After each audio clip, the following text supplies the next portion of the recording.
The times may change, but the legend remains: a dark wizard, a princess in peril, and an emerald-clad boy as the kingdom's only hope. Like all great fables of times long past, the story told of Legend of Zelda has changed much over the years, retold in a new way for each coming generation, but timeless nonetheless. It's a legacy few other franchises can equal.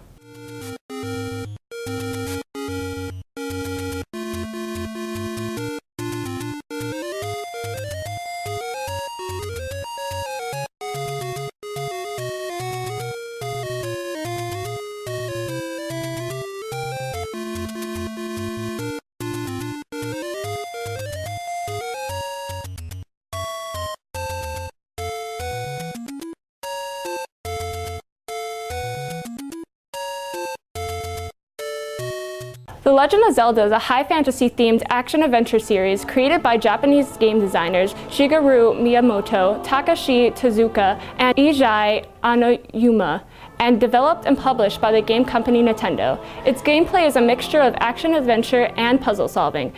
It is one of Nintendo's most popular and prominent franchises. The series centers around Link, the playable character. Link is often given the task of rescuing Princess Zelda and the land of Hyrule from Ganondorf, primary antagonist or villain of the series. The stories commonly involve a relic known as the Triforce, a set of 3 omnipotent gold triangles. The protagonist or main hero in each game is usually not the same incarnation of Link, but a few exceptions do exist. This game series, played among all ages, is an RPG or role-player game, which is a one-player game played in the perspective of one character.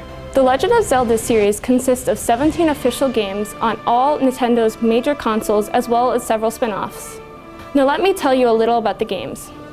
The first game, released on February 21st, 1986, was The Legend of Zelda, made on the FDS, or Family Computer Disk System, an 8-bit game that started the whole Zelda franchise. But there is not much to say about the game, being a very simple puzzle-solving action game. The second game, Zelda 2: The Adventure of Link, came out on the same system in 1987. This game brought the meaning of RPG to a new level. The next 2 games in the Zelda franchise, The Legend of Zelda: A Link to the Past, released in 1991, and The Legend of Zelda: Link's Awakening, released in 1993, are similar to the first 2 games in style, but with better graphic details and overall better standards. Next in line, the biggest game in the Zelda franchise, making a big explosion in Nintendo history. This game spent 4 years in production, The Legend of Zelda: Ocarina of Time, released in 1998. Better in graphics, storyline, better in sound effects and soundtrack, and overall better gameplay. It shows the most of the original plot line than any other game, with Link beginning in his hometown but having to venture off to the Kingdom of Hyrule, meeting all new people, riding around on his horse Epona, and the main goal of growing up and saving Princess Zelda with the help of his fairy Navi, with a sword that can make him into an adult in the Temple of Time. It's still a huge favorite today among kids and adults for its creative and entertaining storyline it brought to the gaming world. Another popular game to come out soon after was The Legend of Zelda: Majora's Mask. Another huge favorite among the fans, was released only 2 years after their most popular game in 2000. The graphics are comparably similar to the graphics in Ocarina of Time. This game, though, has a more scary feel than the game's previous, a darker twist in the plot. Different from most Zelda games, there's no saving the princess and Hyrule from the evil Ganondorf in this game. It's more about collecting all the masks and saving the world from being consumed by darkness, or in similar terms, being crushed by the moon because some little kid with a mask had a tantrum.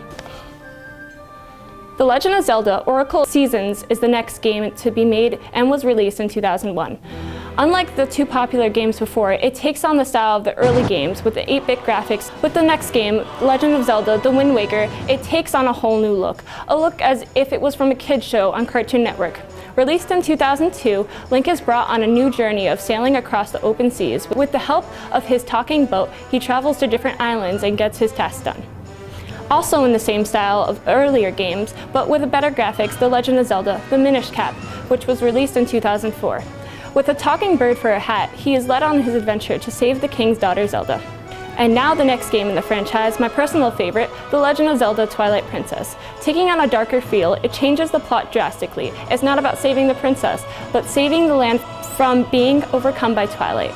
Changing into a wolf form and having Midna, his imp, guide the way, released in 2006, it's an overall dark and sad game, but a must-play for Zelda fans. Next to be released in 2007 is The Legend of Zelda: Phantom Hourglass, taking the same style as Wind Waker, back on the seas, but this time on Terra's pirate ship.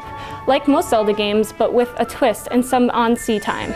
The Legend of Zelda: Spirit Tracks, once again in the same graphic style of Phantom Hourglass and The Wind Waker, released in 2009. With Link being a train engineer, he rides around the kingdom completing tasks on a train with the help of a ghost-formed Zelda, trying to restore her back to her human form. One of the newer games, and a bit different concept, we take it to the skies in The Legend of Zelda: Skyward Sword. With Link living in the town of Skyloft and riding around on a bird, a Loftwing, he is best friends with Princess Zelda, and when she is taken up in a tornado and brought to the lands below, he must follow after her and travel the lands to save her and the vast world below. Released in 2011. The newest game that came out for the newest handheld console in The Legend of Zelda: A Link Between Worlds, released in 2013. Taking on a new design, Link has had a spell cast on him by a witch to be a painting on a wall. Learning how to use this new ability, he can phase in and out of walls, traveling between two worlds and trying to save his from this new threat of a shadowy world. And with that, the last game to be made recently and released in 2014 is The Legend of Zelda: Hyrule Warriors. And although I haven't played this game as of yet, it looks to be fantastic with great reviews. Bringing back characters from previous games, and Zelda now as a tougher queen figure, there's going to be a lot going on. The concept of the game awfully different from every other game they've done, almost like multi-games put together with different kinds of game modes, which really excites the fans. Now with all the games said and done, at least the ones made thus far, there will be a new game coming out in 2015. With little info released about the game, there's not much to say, but fans are already excited with just pictures of the art style. The Legend of Zelda has had a very long history with many games to tell the story, with different twists and concepts to almost every game. And the good news is they don't seem to be stopping these game productions anytime in the future. With all the up and coming games and the new games already released, there is still a very hopeful future for Nintendo, and we can only hope that games will continue to get better.